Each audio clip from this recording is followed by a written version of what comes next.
What's going on, YouTube family? It's been a little while, but I'm back. And today I'm behind the wheel of this brand new Mazda CX-70. This is Mazda's entry into the 5-seater, two-row, larger SUV segment. So this is technically going to compete with things like the BMW X5 or a Mercedes GLE. For some people, maybe it doesn't have the same amount of luxury as those vehicles or even performance, but I think if you're somebody who is looking for a very good value while still having all the features that you would probably ever want or need, the CX-70 definitely makes a great argument for itself. Let's go ahead and turn everything on, and we are going to step out. But first, before we do that, just want to kind of take note of this gorgeous tan Napa leather interior. It's almost a two-tone sort of situation with the black going down the middle. You got contrast stitching along the door panels and armrest as well, and then just a very interesting sort of like suede material here. All the top here is all soft touch plastic as well. This one does have heated and cooled seats, which you'll find there. Unlike a lot of German cars, you can't have them both on at the same time. It does have a 3-zone automatic climate control and heated steering wheel as well. And then the steering wheel is two-toned, which is very nice as well. I love how that looks. Looks very upscale, very premium, very high quality leather, nice stitching. Everything just feels very, very nice in here. You got two 12.3-inch widescreen displays here for your driver's information, as well as things like your wireless Apple CarPlay and Android Auto, and it does also have a wireless charger. So let's go ahead and turn everything on again so we can step out and take a look. Oh great, nope, we're not gonna take a look at nothing. Just started raining. So we are very untraditionally, we're gonna start out with just a test drive, and when we get back, hopefully it is not raining. It's been raining on and off for the last few hours, so it's probably gonna stop. It doesn't stay long. This one does have a 12-speaker Bose audio system as well, which is great. Also has a head-up display, which is pretty nice too. Really nice panoramic sunroof as well. Got some sunshades in the back, but it's got a 3.3-liter inline 6, which is turbocharged, and also has a mild hybrid system. So 340 horsepower, 369 pound-feet of torque, connected to a 8-speed automatic with one of the coolest shifters in the auto industry right now. So you pull this trigger, and then to go to reverse, you move it over. That'll bring up your 360 camera, and of course to go to neutral is one back, and then one more for drive. But very cool operation. Doesn't have a lot of travel, so you don't have to move it the same way that you would a traditional shifter. You do have easy access to your camera button there, as well as the downhill assist control. All of your controls here for your 12.3-inch display. You do have a volume knob, which is nice, a favorite button, electronic parking brake, as well as auto hold, which is great. All your driver's assistance features are on this side. It does have full speed adaptive cruise control, lane keep assist, lane departure warning, lane tracing, all those sorts of things that you would expect in a modern vehicle. And just a really nice first impression. It does have power folding mirrors, of course, as you would expect. Looks like those mirrors on the outside are also auto dimming, which is nice as well. It does have 2-person memory over here for the driver. They didn't put it on the door, which is a little weird, but there it is. And then there's a button over here that says I-stop. I'll go over what that does in the test drive, but let's go ahead and get this thing in drive and set off. Like I said, guys, we'll take a look at the outside, which we have to do because this one is in my favorite color. It's got some really nice wheels, so definitely excited to show you that, but I will be doing it under the canopy, or maybe, like I said, when we get back, it'll have just stopped raining. As you see, it does have traffic sign recognition as well. I don't know if I said this before, but it does have front and rear cross traffic alerts. So if I start to inch out here and this car is coming, oh, it didn't do it that time. I guess it wasn't close enough, but it will put up an icon in the center display and beep at you to let you know that it's not a good idea to keep moving forward. The 8-speed transmission in this vehicle, on first impressions, very, very smooth. It's the same setup that's in the CX-90. And to be very honest with you guys, this is basically a CX-90 with the third row deleted. So as you guys know, or you may not know, but the new Toyota Land Cruiser in other markets outside of the US is sold as a third row vehicle, but not here. So it's just a 2-row. It's kind of the same thing with this vehicle, except instead of doing a full redesign on the vehicle altogether, they use the exact same design, same pretty much everything with this versus the CX-90. Took out the back seats all the way in the third row and said, here you go, it's a CX-70. It's basically a CX-90 just with 2 rows instead of 3. So some people may say that's a little bit lazy, but this is such a really nice design that I think Mazda was like, you know what, one, we're not going to spend the money on producing an entirely new vehicle just to give it a CX-70 name. We're going to take a platform that we feel like is proven itself. It's a great design, and we'll just take out the back seats. I'm not really mad at that. For cost saving measures, they didn't cheap out on the interior though. Everything in here is very nice.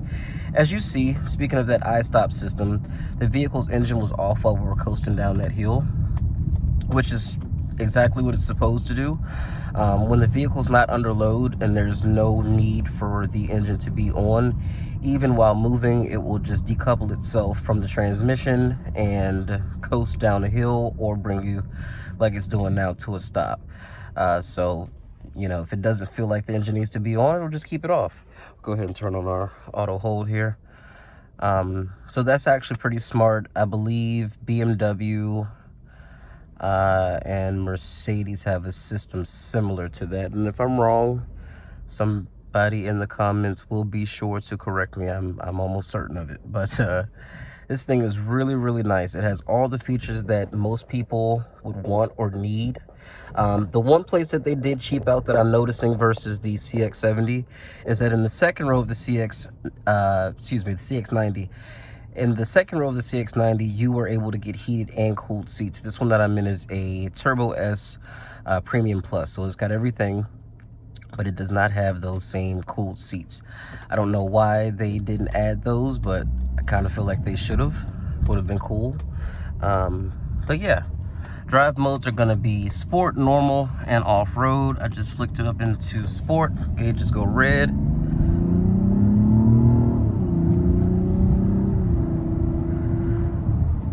That inline 6 lets out a nice growl. Sounds very good. And again, it does have a mild hybrid system, so there's a little bit of extra grunt being added.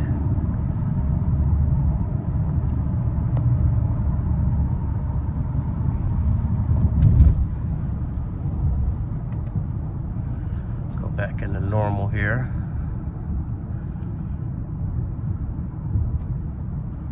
It does have automatic wipers as well, so most things this car just kind of does for you. One thing I will point out is that the vehicle does have a pretty significant amount of turbo lag, I've noticed.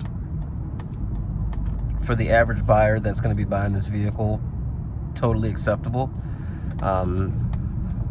But if you're an enthusiast, you will notice that that turbo is taking its little bit of a sweet time getting spooled up. But again, it sounds good, handles well. For all that don't know, this vehicle is on a rear drive biased platform. So if this vehicle's all-wheel drive system were to stop working, it would be a rear-wheel drive vehicle. And so that does lend itself to the sort of driving dynamics that enthusiasts like.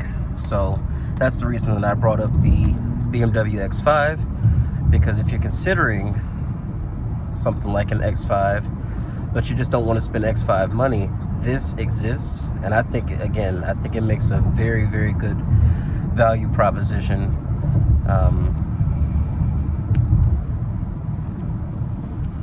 Got the adaptive cruise control on now. Bring it a little closer, and it's doing steering for us as well. So under short periods of time, you can drive this vehicle hands-free, and kind of have that extra blanket of security while driving this vehicle. It is telling me to put my hands on the wheel. I'm gonna go ahead and cancel that. I want to drive it myself.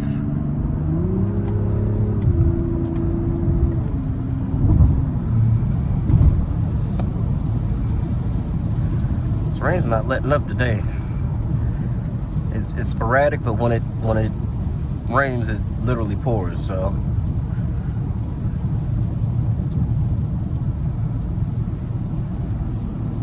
but like I said, this vehicle is all-wheel drive, so in inclement weather it does just fine. If you need a little bit more out of it, of course you can pop it into off-road mode, but other than that, it will do everything you need it to do in normal mode.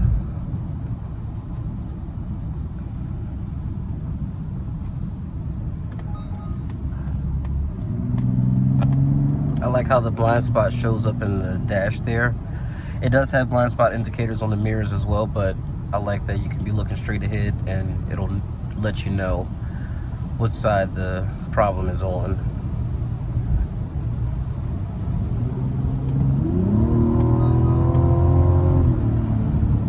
Yeah, this thing sounds great. It gets out of the way well once that turbo spools up. It doesn't have any problems accelerating. And like I said, it sounds really good doing it. You do have paddle shifters as well. We can try those out.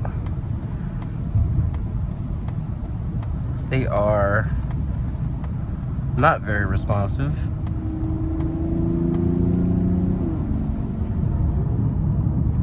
I was going to say upshifts are better than the downshifts, but that is not true. They're both equally pretty non-responsive, but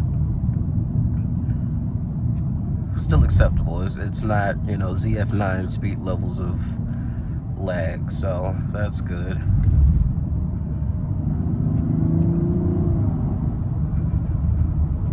And like I said, it does sound really nice. The steering wheel is also power tilt and telescoping, so that will set to the memory as well for the driver's position. Great feature to have. It's one of those features that spoils you once you have a car with a memorized tilt and telescoping steering wheel. It's kind of hard to get another one that doesn't have it. I know, what a problem to complain about, right? Another vehicle that the CX-70, which again, I'm going to keep bringing that up because these are basically the same vehicle, just one has a third row, the other doesn't. The CX-70 was a big part of our competition when I worked at the Acura store. When people were putting that up against the MDX, because the MDX with its V6 has significantly less horsepower unless you buy a Type S, which most people who were in this sort of price range, price bracket, weren't trying to spend Type S money. So when you get 340 horsepower and 369 torque standard, that does make you kind of take notice of the Mazda. So had a lot of people comparing that to this vehicle and vice versa. Most often I was able to convince them to buy the Acura over this, but now that I've actually driven this, unless you're going for like an advanced MDX, fully loaded, the Mazda is the nicer vehicle. I mean, just with the way that the interior is laid out, the texture of the materials, different things like that. And don't get me wrong, the Acura MDX, especially the newest generation, is a phenomenal vehicle, and I think it drives and handles well. I would also go as far to say that the super handling all-wheel drive on the Acura is superior to this all-wheel drive system, especially when it comes to handling, especially because the MDX is a front-wheel drive bias vehicle, but this one just naturally feels a little bit sportier because it's rear biased. But the Acura, with the help of that torque vectoring all-wheel drive system, it can get down in some corners. It really can. And I think, like I said, the operation of that all-wheel drive system is superior. But I really do like this car. Like, this steering wheel feels very premium, very high quality.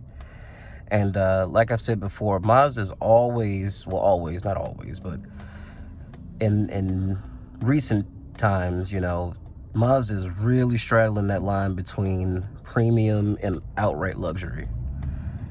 So if you are in the market for a 5-passenger SUV that is luxurious and has pretty much everything you can think of that you would even want a vehicle to have, put the CX-70 on your list. This is definitely worthy of a look. Test drive it, make sure it's something you find to be appealing.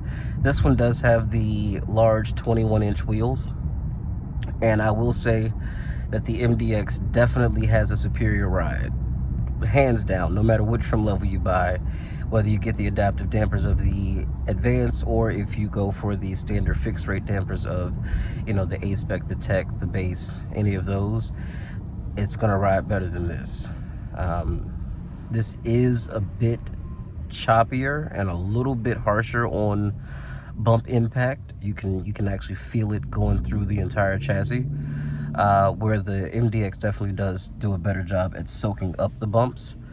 But again, this is still a very nice driving vehicle. It rides and handles very well, but it is a little bit on the stiffer side, and I think they did that to lend itself to sportiness. But you can always strike that perfect balance with sporty and luxurious. So either, you know, maybe retune the dampers on this vehicle, excuse me, or a thicker sidewall tire might help, something, but it is noticeably firmer than the Acura.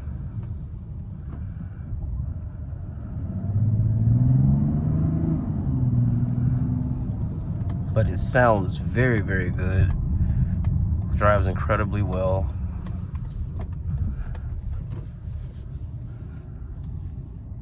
And it's a looker. This thing is an excellent looking vehicle. Really is. And I'll show you guys the zircon sand mica color that this particular one has been painted in.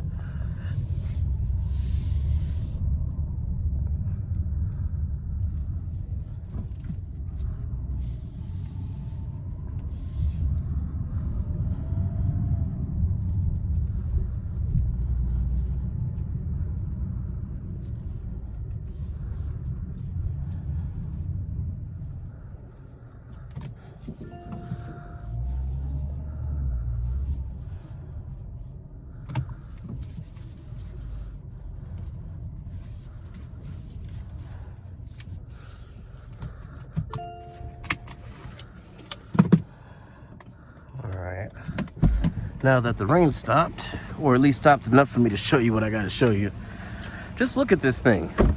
This kind of pastel color is becoming a big hit in the auto industry right now. People are going for it like crazy. Toyota's got a few pastel colors, Mazda's got a couple. It's just a great looking vehicle. I love these headlights. I love how the signal is separated from the headlight itself, but still very well integrated at the same time. I do kind of wish it had fog lights, I'm not gonna lie. Fog lights would really finish this out really, really well. But it doesn't have them, but you do get full LED lights everywhere. And then as you see, the turn signals do this sort of fade in and out. You know, how quickly we want to get away from things is how quickly we return to them. Back in the day when cars had all incandescent bulbs, they pretty much all look like that, but now they're designing LED bulbs to look like incandescent bulbs. Makes no sense, but that's the times we live in, guys. Got these really nice 21-inch wheels that are painted and machine finished. Looks great, actually. Looks really, really nice. You got your inline 6 badge over here with these vents that unfortunately are fake. They don't vent a single thing. And we'll open it up so you guys can see everything. You get your E badge to let you know that it's a mild hybrid. And then you get the red G badge as well. And it's just a great looking vehicle. If they would have blacked out the badges, I think that would look really, really nice too. But you can always do that aftermarket if you want to. And just take a look. That interior really makes a statement when you open that door. Really does. I could see realtors buying these and having their clients riding these just as happily as they ride in their X5s and GLEs. Let's hop in real quick. So like I said, as you see, the outboard seats are heated, but you can see the buttons down here for the cooling is missing. You do get rear AC vents, sunshades as you see there. These seats of course do recline, which is nice as well. And panoramic roof when the shade is open. Listen, a lot of natural light. You do get a armrest and cup holders. I wish they made it where it stops and it's actually an armrest, because otherwise your arm's just laying down. These seats do fold 60-40 split, which is also very practical, very useful. Of course, it has a power lift gate, because why wouldn't it, right? And basically, they just gave it a different bumper as well. This bumper is different from the CX-70. You do get your 120 volt outlets here, and then you also get another volt outlet here as well, 12 volt. As you see, this was a third row vehicle, guys. They left the armrest space and the what would have been cup holders. All your stuff underneath here for your spare tire. I do believe this does have a spare. And of course, you can release the seats with the button. Can't put them back up though. So it's not full power, it just kind of hydraulically lets them fall forward. But with the seats down, you got plenty of space in here. Even more so because the third row has been deleted effectively. So again, I think it's a great vehicle. Looks nice. Love these wheels. These, I mean, those are really sharp. Go ahead and let you guys hear it a little bit.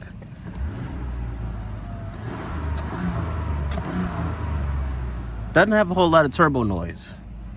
Doesn't make a whole lot of turbo noise, but I will pop the hood for you so you can at least see really quickly what the engine looks like.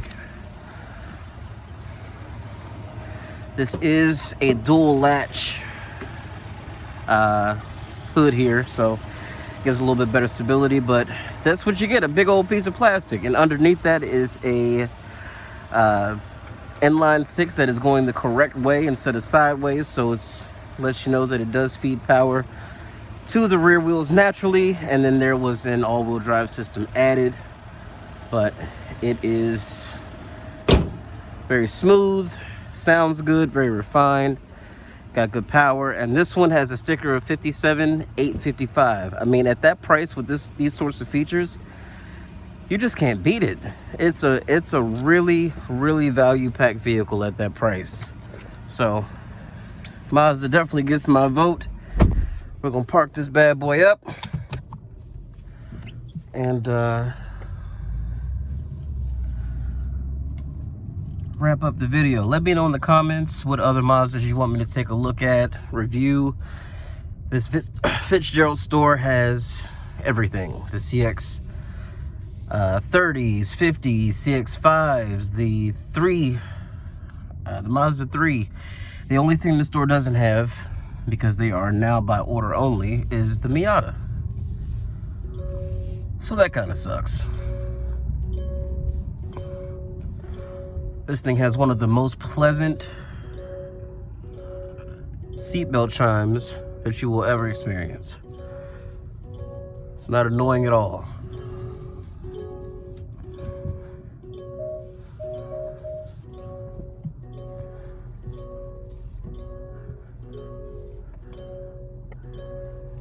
All right.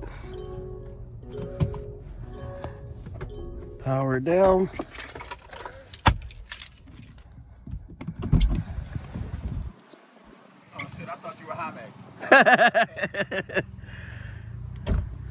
So yeah, guys, that is the all-new CX-70 Turbo S Premium Plus. Let me know what you think about it in the comments. Like and subscribe, and I will catch you guys in the next one. Peace out.